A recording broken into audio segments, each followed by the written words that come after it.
If you're going to play in the post, you must desire, crave, and demand to get the ball inside. You've got to love contact because you're playing in the war zone. What about your size, you say? It's not the size of the dog in the fight that matters. It's the size of the fight in the dog. You got to love contact to play in it. Yeah. Well, if you don't like it, you shouldn't play the post. That is definitely something that you shouldn't do. But it's something that you just strive off of. You know, I don't care how strong you are or how weak you are. You know, contact is what makes a post player a post player. I'll add one more thing.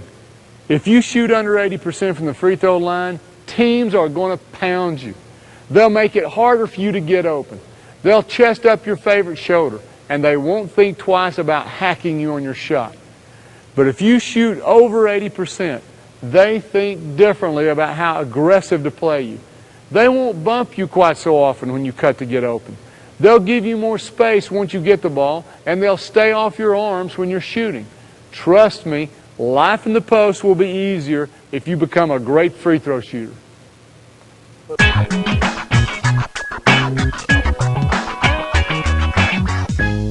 Whether you're playing against a zone or a man-to-man, and regardless of where you are in the post or how you're being defended, the concepts in this chapter must become habits that you use in every situation throughout the video. Now, let's get started. The purpose of many of the moves and techniques in the video is to get you the ball in the power shot position. It's so important that it's our first fundamental. To shoot the power shot, you must be inside the lane, typically on either side of the goal. Your shoulders are parallel to the backboard. With your bump out and knees bent, keep your back straight and the ball under your chin. When you explode upward, don't release the ball directly above your head. Instead, keep the ball slightly in front of you in order to use your body for protection. A defender from behind would have to go over your back to block the shot. The best power shot is a dunk because I know you'll be going up strong. But if you can't dunk, then use the glass and put the ball in the square. Concentrate on going up strong by leaving your handprints on the backboard after your shot. If you can't touch the backboard, then go up strong and reach for it with both hands.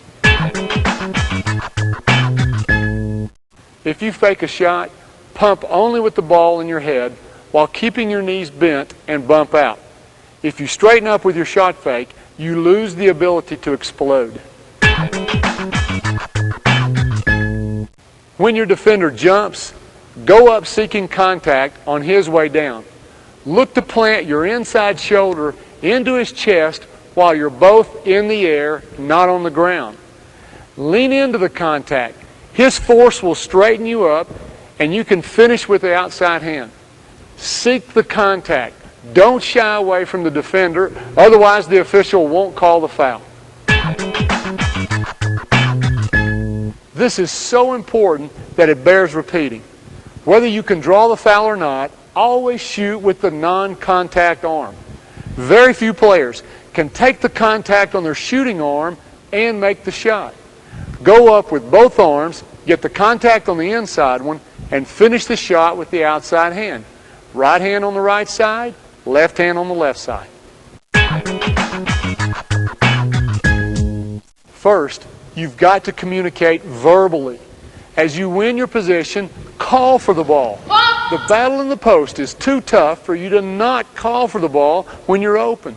The passer can get distracted by a lot of things, and you've got to get his attention back to you. When your post player calls for the ball, give it to him. Don't pump the pass. Are you sure? It's too late then. No post player can hold his seal and stay open forever. In order to score, you must have the ball. In order to get the ball, you've got to get open. Some post players think they're open and can't understand why the ball's not passed into them. It's because they don't look open. You must communicate visually that you're open and you want the ball.